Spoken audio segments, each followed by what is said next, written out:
ലോക വ്യോമയാന ചരിത്രത്തിൽ നവംബർ 17 ഞായറാഴ്ച ഭാരതം ഒരു റെക്കോർഡിട്ടു.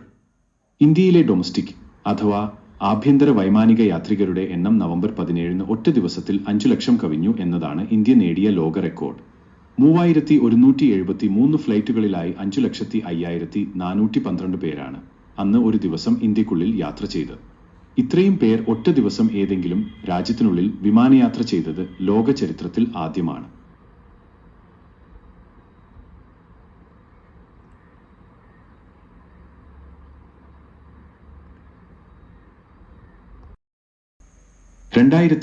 ഒക്ടോബർ 21 ഭാരത് സർക്കാർ ഉഡാൻ ഉദയ് ദേശ് കാ ആം നാഗരിക് ആരംഭിച്ചതോടെ താങ്ങാനാവുന്ന വിമാനയാത്ര എന്ന സ്വപ്നം യാഥാർത്ഥ്യമായതിന്റെ വിജയം കൂടിയായി ഈ ലോക റെക്കോർഡിനെ കണക്കാക്കാം. ഈ ലോക റെക്കോർഡ് തെളിയിക്കുന്നത് കൂടുതൽ ആളുകൾ യാത്രയ്ക്കായി ഫ്ലൈറ്റ് തിരഞ്ഞെടുക്കാൻ അനുകൂലമായ സാഹചര്യങ്ങൾ രാജ്യത്ത് വളർന്നു വന്നു എന്നത് തന്നെയാണ്. വിമാനയാത്ര പ്രഭുക്കന്മാർക്കും ഉന്നതോദ്യോഗസ്ഥർക്കും മാത്രമായിരുന്ന ഒരു കാലം മാറിയെന്നും ആകാശയാത്ര ആർക്കും കയ്യെത്തിപ്പിടിക്കാൻ കഴിയുന്ന അകലത്തിലാണെന്നും തെളിയിക്കുന്ന ഒരു ലോക റെക്കോർഡാണ് ഞായറാഴ്ച ഉണ്ടായത്. തൊട്ടുമുന്നിലുള്ള ദിവസങ്ങളിലും 5 ലക്ഷത്തിന് തൊട്ടടുത്തായിരുന്നു യാത്രികരുടെ എണ്ണം.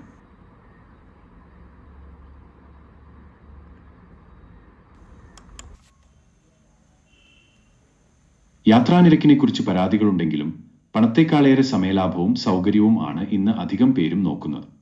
മാത്രവുമല്ല, കോവിഡിൽ തളർന്നുപോയ വ്യോമഗതാഗത മേഖല വീണ്ടും തളിർക്കുന്നതിന്റെ സൂചനകളാണ് യാത്രക്കാരുടെ എണ്ണത്തിലെ വർധനവ് കാണിക്കുന്നത്. എല്ലാം സർക്കാർ ഉടമസ്ഥതയിൽ വയ്ക്കാതെ വിമാനത്താവളങ്ങളുടെ നടത്തിപ്പ് സ്വകാര്യ കമ്പനികൾക്ക് വിട്ടുകൊടുക്കുക എന്ന NDA സർക്കാർ നയം വിജയത്തിലേക്കെന്ന സൂചനയാണ് ആഭ്യന്തര വിമാനയാത്രക്കാരുടെ എണ്ണത്തിലെ കുതിച്ചുചാട്ടം കാണിക്കുന്നത്. ഏതിനും ചൈന വികസനം ചൂണ്ടിക്കാണിക്കുന്നവർ ഈ രംഗത്ത് ഇന്ത്യ നേടിയ ലോക റെക്കോർഡ് കാണാതെ പോകരുത്.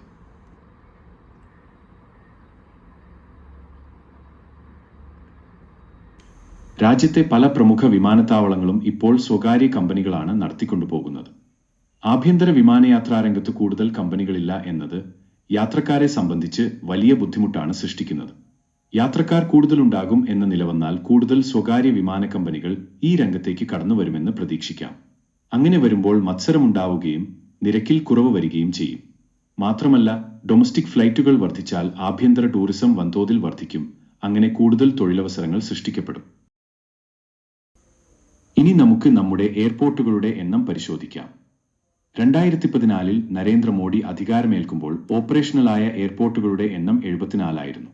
എന്നാൽ 10 വർഷത്തെ ഭരണത്തിൽ എയർപോർട്ടുകളുടെ എണ്ണം 157 വർദ്ധിച്ചു. അതായത് 10 വർഷം കൊണ്ട് 112% വർധനയാണ് എയർപോർട്ടുകളുടെ എണ്ണത്തിലുണ്ടായത്.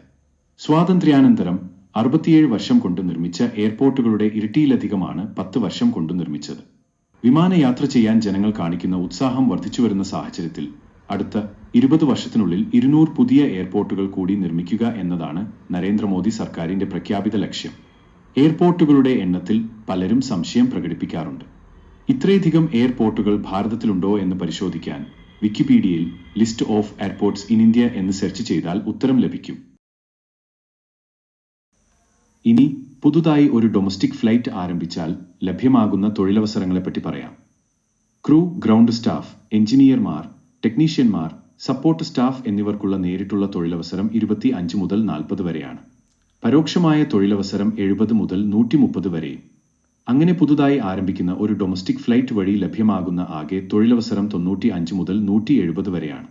പുതുതായി ഒരു ഡൊമസ്റ്റിക് എയർപോർട്ട് ആരംഭിച്ചാൽ നിർമ്മാണശേഷം പ്രത്യക്ഷമായും പരോക്ഷമായും ലഭ്യമാകുന്ന തൊഴിലവസരം ഏകദേശം 3000 മുതൽ 9000 വരെയാണ്.